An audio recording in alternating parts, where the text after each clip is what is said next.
Good morning everyone. कैसे हैं सब लोग? बढ़िया। देखिए, आज की जो हमारी क्लास है वो एक रिकॉर्डेड क्लास है। तो चलिए शुरू करते हैं हम।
देखिए, हम जो बात कर रहे थे अभी तक, हमने देखा टाइप्स ऑफ डायरेक्टर, जिसमें हमने देखा nominee director, alternate director, additional director, अलग अलग तरह के डायरेक्टर्स के बारे में हमने बात की। इसके बाद हमने देखा कि भाई कोई डायरेक्टर जो है वो रिजाइन कर सकता है क्या? बिल्कुल कर सकता है। किसी डायरेक्टर को निकाला जा सकता है क्या? रिमूव किया जा सकता है क्या? हाँ, तो हमने देखा था कि रेजोल्यूशन पास करके उसे रिमूव किया जा सकता है। ये वाले प्रोविजन हम ऑलरेडी देख चुके हैं। इसके बाद हमने बात की कि भाई किसी कंपनी में डायरेक्टर बनने के लिए क्या क्या डिस्क्वालिफिकेशंस है। कुछ नॉर्मल डिस्क्वालिफिकेशन है, कुछ एडिशनल डिस्क्वालिफिकेशन है, बेसिक डिस्क्वालिफिकेशन है और कुछ एडिशनल डिस्क्वालिफिकेशन है। ये सारी कहानी हम देख चुके हैं। वुमन डायरेक्टर के बारे में हम ऑलरेडी बात कर चुके हैं। अब हम हमारे नए टॉपिक पे आते हैं। हमारा नया टॉपिक है स्मॉल शेयर होल्डर डायरेक्टर। ठीक है, हम बात कर रहे हैं किसके बारे में? स्मॉल शेयर होल्डर के बारे में। Small share holders director. अभी स्मॉल शेयर होल्डर डायरेक्टर को समझने से पहले हम ये पता लगा लेते हैं कि भाई ये जो स्मॉल शेयर होल्डर होते कौन है। छोटे शेयर होल्डर, नाम से पता लग रहा है भाई छोटे शेयर होल्डर होते हैं, लेकिन छोटे किसको बोला जाए? छोटे की क्या डेफिनेशन है? जिसकी एज कम है वो छोटा शेयर होल्डर है। हाँ, जिसकी हाइट कम है वो छोटा शेयर होल्डर है। छोटा शेयर होल्डर किसको बोला जाए? तो लॉ ने इसको डिफाइन किया कि स्मॉल शेयर होल्डर हम उन्हें बोलेंगे जिनकी नॉमिनल वैल्यू, शेयर जिनके पास शेयर की नॉमिनल वैल्यू कितनी होल्ड करते हो, 20,000 से ज्यादा की होल्ड नहीं करते हो, उन्हें हम क्या बोलेंगे? Small share holders. अब देखो कहानी क्या हुई, इस शेयर होल्डर को लाने की जरूरत क्यों पड़ी, या इस शेयर होल्डर डायरेक्टर को के बारे में बात करने की रिक्वायरमेंट क्यों हुई? देखो क्या होता है, किसी भी मीटिंग में जो डिसीजन होते हैं वो मेजोरिटी से होते हैं। ठीक है, किसी भी मीटिंग में जो डिसीजन होते हैं वो मेजोरिटी से हो रहे हैं। अब मेजोरिटी जिसके पास होगी, मामला उसी के फेवर में जाएगा। तो जिनके पास, और यहां मेजोरिटी कैसे पता लगती है? वोटिंग से। और वोटिंग कैसे डिसाइड होती है? जिसके पास जितना शेयर है उतना वोटिंग राइट उसके पास है। ठीक है, तो उस सिचुएशन में जिसके पास ज्यादा शेयर होंगे कंपनी में, हमेशा उसकी चलेगी। तो जो छोटे शेयर होल्डर से जिन्होंने 5,000, 10,000, 15,000 के शेयर लिए हुए हैं, कंपनी में उनका कभी कोई रोल नहीं बचेगा। तो उनके बारे में ध्यान में रखते हुए कि भाई इन माइनॉरिटी शेयर होल्डर के इंटरेस्ट को भी ध्यान में रखा जाए, लॉ ने क्या बोला? स्मॉल शेयर होल्डर डायरेक्टर की बात की कि ये जो स्मॉल शेयर होल्डर है, छोटे शेयर होल्डर है, अपने रिप्रेजेंटेटिव के तौर पे एक डायरेक्टर को क्या कर दे? इंट्रोड्यूस करे, एक डायरेक्टर को इलेक्ट करवाए, ताकि जनरल मीटिंग में उसे क्या किया जाए? अपॉइंट किया जाए। और उस डायरेक्टर को हम नाम देंगे स्मॉल शेयर होल्डर डायरेक्टर। ये इन स्मॉल शेयर होल्डर्स के इंटरेस्ट को ध्यान में रखते हुए काम करेगा, यानी कि इनके इंटरेस्ट को ध्यान में रखते हुए बात करेगा। ठीक है, तो अब हम देखते हैं स्मॉल शेयर होल्डर डायरेक्टर होता कौन है, अनलिस्टेड, या इसके प्रोविजंस क्या है ना? पहले डेफिनेशन देखते हैं सेकंड पॉइंट में। Small shareholder means a shareholder, आपके नोट्स में गिवन है पेज नंबर 2 पे। Small shareholders means a shareholder holding shares of nominal value of not more than 20,000 और such other sum as may be prescribed. क्या बोला इन्होंने कि small share holder किसको बोला जाए? जो 20,000 रुपए से ज्यादा की नॉमिनल वैल्यू के शेयर होल्ड नहीं करते हो, यानी कि जिनकी शेयर होल्डिंग कितनी हो? 20,000 रुपए तक हो, वो शेयर होल्डर क्या बोले जाएंगे? Small share holder. ठीक है, अब आगे बात करें अपन A listed company may have one director elected by shareholder. Listed company के लिए स्पेसिफिक किया है कि भाई इनको एक small shareholder director appoint करना कंपलसरी, यानी कि बात क्या हुई कि भाई हर कोई कंपनी के लिए इसकी रिक्वायरमेंट नहीं है, सिर्फ हम बात कर रहे हैं स्मॉल शेयर लिस्टेड कंपनी के बारे में, तो लिस्टेड कंपनी को ही इसकी कंप्लाई करना है, यानी कि उनके लिए तो कंपलसरी प्रोविजन हो गया कि भाई उनको अपने स्मॉल शेयर होल्डर्स के लिए एक डायरेक्टर का अपॉइंट करना जरूरी है। ठीक है, इसके बाद हम बात करते हैं कि भाई देखो स्मॉल शेयर होल्डर डायरेक्टर जो है किसी एक मेंबर के बोलने पर अपॉइंट किया जाए या फिर 10 मेंबर के बोलने पर अपॉइंट किया जाए, कैसे उसका अपॉइंटमेंट होगा। अ लिस्टेड कंपनी में upon notice of not less than 1000 small share holder और 1/10 of the total number of such share holder which ever is lower. यहां इन्होंने क्या बोला कि भाई कोई भी लिस्टेड कंपनी के कम से कम अगर 1000 शेयर होल्डर या फिर जितने स्मॉल शेयर होल्डर है उनका 1/10 शेयर होल्डर, मान लो किसी कंपनी में 10,000 small share 20,000 small share holder है, ठीक है, उनका 10%, 20,000 का 10% आपका 2,000 शेयर होल्डर या फिर 1,000, दोनों में से जो भी कम हो, यानी कि इस केस में हो गए 1,000 शेयर होल्डर जो है आपके कम है, तो 1,000 शेयर होल्डर अगर मिलकर अप्लाई करेंगे, नोटिस देंगे कंपनी को कि हमारे लिए स्मॉल शेयर होल्डर डायरेक्टर जो है वो अपॉइंट करवाया जाए, तो इन दैट केस कंपनी को स्मॉल शेयर होल्डर डायरेक्टर जो है वो अपॉइंट करवाना पड़ेगा। ठीक है, लास्ट पॉइंट इसका दिया हुआ है सच director shall not be retire by rotation. ये प्रोविजन अभी हमने नहीं देखा है, अभी आगे वाले पॉइंट में इसकी बात करेंगे तो ऑटोमेटिकली आपके बात समझ में आ जाएगी। ठीक है, तो स्मॉल शेयर होल्डर डायरेक्टर की कहानी इतनी सी है, हर कंपनी के लिए इसकी रिक्वायरमेंट नहीं है, या फिर ऐसा बोल दूं मैं कि हर कंपनी को इसको अपॉइंट करना कंपलसरी नहीं। ठीक है, सिर्फ कौन सी कंपनी के लिए? ये लिस्टेड कंपनी के लिए। लिस्टेड कंपनी वो होती है जो पब्लिकली शेयर इशू करती है। ठीक है, आगे बात करते हैं मैनेजिंग डायरेक्टर। मैनेजिंग डायरेक्टर, ये तो सब लोग जानते हैं कि भाई मैनेजिंग डायरेक्टर कौन होता है।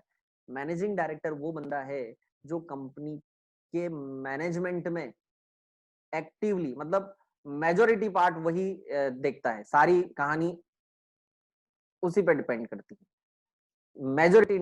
मेजोरिटी जो डिसीजन मेकिंग का काम है वो उसी के पास। ठीक है, तो डेफिनेशन एक बार देख लेते हैं।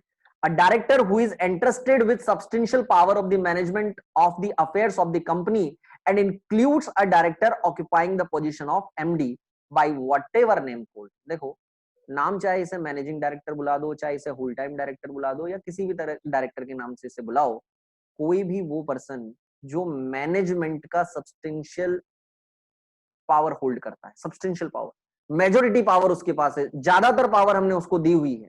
ठीक है, वो डायरेक्टर कौन सा डायरेक्टर होता है? हमारा मैनेजिंग डायरेक्टर। हम देखते हैं बड़ी बड़ी कंपनीज में मैनेजिंग डायरेक्टर ही सारी बातें देखता है, मैनेजिंग डायरेक्टर ही जो है बड़े बड़े डिसीजन में पार्टिसिपेट करता है। ठीक है, बाकी डायरेक्टर्स की कंसेंट भी जरूरी है, लेकिन एक तरह से मेन इंपॉर्टेंट पर्सन हम इसको कंपनी का बोल सकते हैं। ठीक है, बात आती है, मैंने आपको बताया डायरेक्टर कुछ अलग कैटेगरी के भी होते हैं, executive director, non executive director. Executive director जो कंपनी में काम भी करते हैं, साथ साथ डायरेक्टर होने के साथ साथ काम भी करते हैं। तो जो मैनेजिंग डायरेक्टर होता है बेसिकली वो एग्जीक्यूटिव डायरेक्टर की कैटेगरी का होता है। एग्जीक्यूटिव मतलब वो काम कर रहा है, वो काम कर रहा है। बाकी के डायरेक्टर्स के लिए हमने ये नहीं बोला कि भाई आप रोजाना ऑफिस आइए और आप हमारे काम को संभालिए, लेकिन जो एग्जीक्यूटिव डायरेक्टर है उसके बारे में हम क्या बोलते हैं? एग्जीक्यूटिव मतलब काम करने वाला। तो मैनेजिंग डायरेक्टर के पास सब्सटेंशियल पावर होती है मैनेजमेंट की, वो डे टू डे ऑपरेशंस में काम करता है, इसलिए ये एग्जीक्यूटिव डायरेक्टर की कैटेगरी में आता है। जो director day to day operations में पार्टिसिपेट नहीं करते वो नॉन एग्जीक्यूटिव डायरेक्टर की कैपेसिटी में आते हैं। ठीक है, इसके बाद आगे बढ़ते हैं। आगे आपको दिया है रोटेशनल डायरेक्टर, बहुत इंपॉर्टेंट पॉइंट है, बहुत इंपॉर्टेंट प्रोविजन, रोटेशनल डायरेक्टर। हालांकि ये प्रोविजन भी हर कंपनी के लिए नहीं, ये भी सिर्फ पब्लिक कंपनी के लिए। ठीक है, प्राइवेट कंपनी के लिए रोटेशन वाला प्रोविजन नहीं है। रोटेशन मतलब कि एक डायरेक्टर आया दूसरा गया, आया गया, रोटेशन होता रहना चाहिए। कोई भी डायरेक्टर ज्यादा लंबे टाइम तक जो है वो अपॉइंटेड नहीं होना चाहिए। ठीक है, यानी कि एक डायरेक्टर का रिटायरमेंट, दूसरे डायरेक्टर का अपॉइंटमेंट। ठीक है, एक का रिटायरमेंट, दूसरे का अपॉइंटमेंट। अब बात आती है कि प्राइवेट कंपनी के लिए तो ऐसी बात बिल्कुल भी नहीं है। प्राइवेट कंपनी में हम 2 3 4 5 साल के लिए एक डायरेक्टर को अपॉइंट कर सकते हैं, वहां रोटेशन की जरूरत नहीं है। क्योंकि देखो, रोटेशन की जरूरत वहां होती है जहां पब्लिक इंटरेस्ट है। रोटेशन क्यों करते हैं कि भाई अगर ये ज्यादा टाइम तक कंपनी में रहा तो कंपनी की पॉलिसीज के बारे में, सारी चीजों के बारे में बहुत अच्छे तरीके से जान जाएगा। हो सकता है कल को ये फ्रॉडुलेंट एक्टिविटीज कंपनी में करे तो ये रोटेट होते रहने चाहिए, ठीक है। हालांकि रीअपॉइंटमेंट का प्रोसीजर भी कंपनीज लॉ में दिया हुआ है आपको, तो पर फिर भी कंपनी लॉ की ये रिक्वायरमेंट होती है कि हम इन डायरेक्टर्स को जो है वो रोटेट करते रहे, ठीक है। तो देखते हैं रोटेशनल डायरेक्टर। सबसे पहला पॉइंट क्या गिवन है, 2/3 of the total number of director of a public company shall be retire by rotation at every AGM. Company में जितने भी डायरेक्टर है उनमें से 2/3 डायरेक्टर तो हर एजीएम पर क्या होंगे, रिटायर होंगे। कंपनी में जितने भी डायरेक्टर है उनमें से 2/3 डायरेक्टर तो हर एजीएम में रिटायर। हर एजीएम मतलब जैसे आज कंपनी में 10 डायरेक्टर, ठीक है, तो अगली जो एजीएम आएगी, नेक्स्ट एजीएम, ठीक है, एक एजीएम से दूसरी एजीएम के बीच में, तो अगली एजीएम में इन 10 का 2/3 तो रिटायर होंगे ही होंगे। यानी कि 2/3 मतलब 6.66। अब 6.66 तो रिटायर करेंगे नहीं, तो फिर कितने रिटायर होने चाहिए, 7 डायरेक्टर। तो 7 डायरेक्टर अगली जो जनरल मीटिंग आएगी, एनुअल जनरल मीटिंग आएगी, उसमें रिटायर करने ही पड़ेंगे। लेकिन ये प्रोविजन याद रखना किसके लिए है, पब्लिक कंपनी के लिए। If articles provide all the director shall be liable for retire by rotation at every AGM. देखो ये तो, इसको मैं दूसरे तरीके से बोलता हूं कि अगर आपके आर्टिकल्स में ये प्रोविजन है कि सारे के सारे डायरेक्टर जो है एजीएम पर क्या हो, रिटायर हो, 100% डायरेक्टर जो है एजीएम पर रिटायर हो। जैसे आर्टिकल्स में लिख दिया कंपनी में 10 डायरेक्टर है और 100% डायरेक्टर जो है अगली एजीएम में क्या होने चाहिए, रिटायर होने चाहिए, तो 10 के 10 डायरेक्टर अगली एजीएम में क्या होंगे, रिटायर होंगे। लेकिन अगर आर्टिकल्स में ऐसा कोई प्रोविजन नहीं है तो उस सिचुएशन में 2/3 डायरेक्टर तो अगली एजीएम में रिटायर होंगे ही होंगे, डेफिनेटली, ठीक है। इसके बाद बात आती है, the director to retire by rotation at every AGM shall be those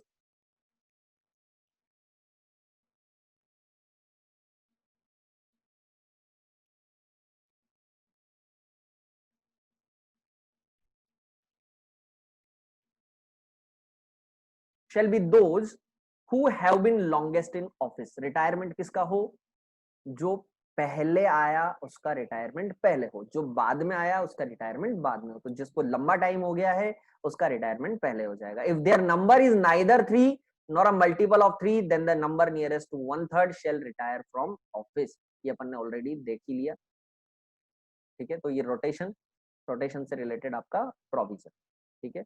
इसके बाद हम आगे बढ़ते हैं। ये हमने देख लिया था, एडिशनल डिस्क्वालिफिकेशन देख ली थी, अपॉइंटमेंट ऑफ डायरेक्टर देख लिया था, डिन नंबर देख लिया था, रेजिग्नेशन देख लिया था, रिमूवल हमने देख लिया था।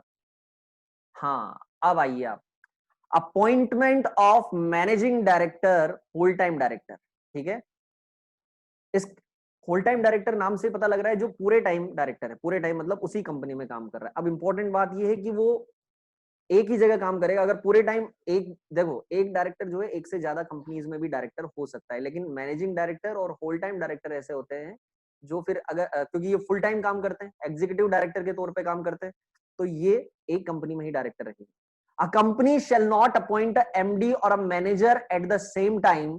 अ कंपनी शेल अपॉइंट और reappoint a MD WTD, that is whole time director, और manager for tenure of 5 years only at a time. देखो कहानी इन्होंने सिंपल सी बोल दी है कि एक मैनेजिंग डायरेक्टर जो है लगातार 5 साल के लिए अपॉइंट किया जा सकता है, ठीक है। यानी कि इसके ऊपर रिटायर बाय रोटेशन वाले प्रोविजंस अप्लाई नहीं होंगे, पहली बात। तो दूसरी बात आती है कि 3 बातें हमने बोली, managing director, full time director और मैनेजर, तीनों का काम एक ही, फुल टाइम मतलब वो भी पूरे टाइम कर रहा है। मैनेजिंग डायरेक्टर, उसके पास सब्सटेंशियल पावर है, वो भी पूरे टाइम काम कर रहा है, और जो मैनेजर है वो भी पूरे टाइम ही काम कर रहा है। तो उस सिचुएशन में हम बोल रहे हैं कि इनमें से किसी एक को अपॉइंट किया जा सकता है, ठीक है। अब मैनेजिंग डायरेक्टर और होल टाइम डायरेक्टर बनने के लिए एज लिमिट इन्होंने दे दी है कि managing director, whole time director वही बन सकता है जिसकी एज कम से कम कितनी हो, 21 साल, और मैक्सिमम एज भी इन्होंने आपको बता दी है, 70 साल से ज्यादा एज उसकी नहीं होनी चाहिए। 21 से 70 के बीच का बंदा जो है वो managing director, whole time director के तौर पे काम कर सकता है। क्लियर। तो ये आपका मैनेजिंग डायरेक्टर से रिलेटेड प्रोविजन। अब हम पहले जो बात की थी एक स्मॉल शेयर होल्डर डायरेक्टर की, उसमें लास्ट पॉइंट आपका था कि भाई ये बंदा जो है रिटायर बाय रोटेशन नहीं होगा, ठीक है। रिटायर बाय रोटेशन होते हैं जो नॉर्मल डायरेक्टर होते हैं, ठीक है, जिनका अपॉइंटमेंट जनरल मीटिंग में होता है। अब ये जो स्मॉल शेयर होल्डर डायरेक्टर है, ये एक तरह से रिप्रेजेंटेटिव डायरेक्टर है। इसी तरह से हम बोल सकते हैं नॉमिनी डायरेक्टर भी रिटायर बाय रोटेशन नहीं होगा, एडिशनल डायरेक्टर भी रिटायर बाय रोटेशन नहीं होगा। तो ये कुछ तरीके के डायरेक्टर्स हैं जो रिटायर बाय रोटेशन नहीं होंगे, लेकिन हम बात कर रहे हैं जो नॉर्मली अपॉइंटेड डायरेक्टर है, उनके केस में वो रोटेशनल डायरेक्टर आपके होंगे, ठीक है। इसके बाद हमने अब आ जाते हैं हम रेमुनरेशन ऑफ डायरेक्टर। भाई डायरेक्टर तो अपॉइंट हो गए, लेकिन क्या फ्री पॉकेट में काम करेंगे या कुछ मिलेगा इनको? हाँ, फ्री में काम कर रहे हैं, कंपनी को सर्विस दे रहे हैं अपनी कि ठीक है हम कर देंगे काम। देखो ऐसा तो कोई करने वाला नहीं है, सबको कुछ ना कुछ रेमुनरेशन मिलना चाहिए, ठीक है। रेमुनरेशन के लिए ही ये लोग काम करते हैं। तो वैसे इनके रेमुनरेशन के लिए अगर अपन बात करें तो लिमिट अलग अलग तरह से दी हुई है। ये पहले देखना पड़ेगा कंपनी को कि कंपनी आपकी प्रॉफिट में है या कंपनी आपकी लॉस में। अभी फिलहाल के लिए हम बात कर रहे हैं कि कंपनी अगर प्रॉफिट में है, ठीक है, कंपनी के पास सफिशिएंट प्रॉफिट है, तो प्रॉफिट के परसेंटेज के तौर पे देखो इंडिविजुअली आप कितना ही अमाउंट दे सकते हो, इंडिविजुअली आप कितना अमाउंट दे सकते हो। आप फिक्स कर दो कि भाई हम 50,000 देंगे, 1 लाख देंगे, 2 लाख देंगे, 3 लाख देंगे, लेकिन लॉ की भी कुछ बाउंड्रीज, लॉ की भी कुछ लिमिटेशन है कि आप डायरेक्टर्स को सारा पैसा बांट दो। डायरेक्टर्स क्योंकि हम जानते हैं मैनेजमेंट में सब्सटेंशियली पार्टिसिपेट करते हैं, ठीक है, तो उस सिचुएशन में ये लोग बोलते हैं कि इनमें कुछ फ्रॉडुलेंट एक्टिविटीज हो सकती, ठीक है, क्योंकि रेमुनरेशन जो है, अच्छा टैक्स बचाया जा सकता है, टैक्स जो है बेनिफिट लिए जा सकते हैं, या एक तरह से बोलूं मैं तो टैक्स इवेजन किया जा सकता, टैक्स की चोरी की जा सकती है। तो उन सारी चीजों से बचने के लिए इन्होंने डिसाइड कर दिया कि एक मैनेजिंग डायरेक्टर और होल टाइम डायरेक्टर का मैक्सिमम जो रेमुनरेशन है वो कितना होना चाहिए, ठीक है। मैक्सिमम रेमुनरेशन उन्होंने डिसाइड कर दिया प्रॉफिट पे बेस्ड, कि प्रॉफिट का इतना परसेंट रेमुनरेशन आप उन्हें दे सकते हो। एज अमाउंट आप कुछ भी डिसाइड करो, लेकिन इस पर्टिकुलर परसेंटेज से ज्यादा नहीं होना चाहिए, ठीक है। तो इसको एक बार अपन देखते हैं। रेमुनरेशन टू मैनेजिंग डायरेक्टर और full time director. The remuneration payable to any one managing director और फुल टाइम डायरेक्टर और manager shall not exceed 5% of net profit of the company, ठीक है। If there are more than one whole-time director, remuneration shall not exceed 10% of the net profits of all such directors and manager taken together. अभी फिलहाल के लिए हम बात कर रहे हैं कि किसी कंपनी में देखो मैनेजिंग डायरेक्टर है, अदर डायरेक्टर्स भी होंगे, तो in that case managing director whole time director का जो रेमुनरेशन होगा वो प्रॉफिट का 5% से ज्यादा नहीं होना चाहिए, ठीक है। एक अगर managing director whole time director है, एक से ज्यादा है, 2 है, 3 है, तो ये मैक्सिमम हो सकता है 10%, ठीक है। अब बात करें, ये तो हमने मैनेजिंग डायरेक्टर और होल टाइम डायरेक्टर के रेमुनरेशन की बात की। हम बात कर रहे हैं कि भाई डायरेक्टर्स जो नॉर्मल डायरेक्टर्स है उनका रेमुनरेशन क्या हो। तो इसके लिए दो बातें हमें देखनी पड़ेगी कि किसी कंपनी में मैनेजिंग डायरेक्टर है या नहीं है। अगर किसी कंपनी में managing director whole time director नहीं है तो वहां रेमुनरेशन कितना होगा, देखिए। The remuneration payable to director who are neither managing director nor whole-time director shall not exceed 1% of the net profit, ठीक है। कितना मिलेगा? 1%। अगर उस कंपनी में already managing director whole time director है तो। If there is a managing director और होल टाइम डायरेक्टर और मैनेजर, ये देखो इसको एक साथ कर लीजिए, ये नोट्स आपके, ये जो लाइन है ये आपकी पूरी एक साथ है।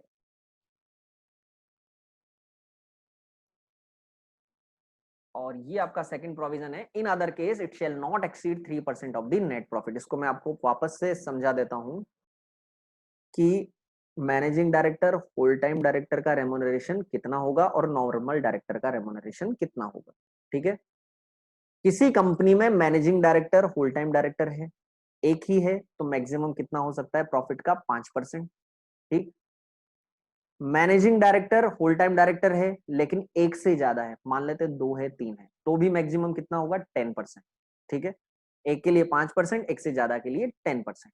ठीक है, किसका देखा ये? Managing director, full time director का। अब नॉर्मल डायरेक्टर का रेम्युनरेशन कितना हो? तो मैं सिंप्लीफाइड करके बोल रहा हूं कि अगर किसी कंपनी में managing director whole time director ही नहीं है, तो उस सिचुएशन में नॉर्मल डायरेक्टर का जो रेम्युनरेशन होगा वो कितना होगा? वो होगा प्रॉफिट का मैक्सिमम 3%। प्रॉफिट का 3%। और अगर किसी कंपनी में managing director whole time director manager है तो उनको तो दे ही रहे हैं हम, तो उस केस में अदर डायरेक्टर का जो रेम्युनरेशन होगा वो मैक्सिमम कितना होगा? 1%। ये कम रखने के पीछे लॉजिक क्या है कि भाई मैक्सिमम काम तो कौन कर रहे हैं? Managing director whole time director कर रहे हैं। तो जिस कंपनी में managing director whole time director है उस कंपनी में अदर डायरेक्टर्स का रेम्युनरेशन कितना होगा? 1%। और जहां नहीं है वहां अदर डायरेक्टर्स का रेम्युनरेशन कितना होगा? 3%।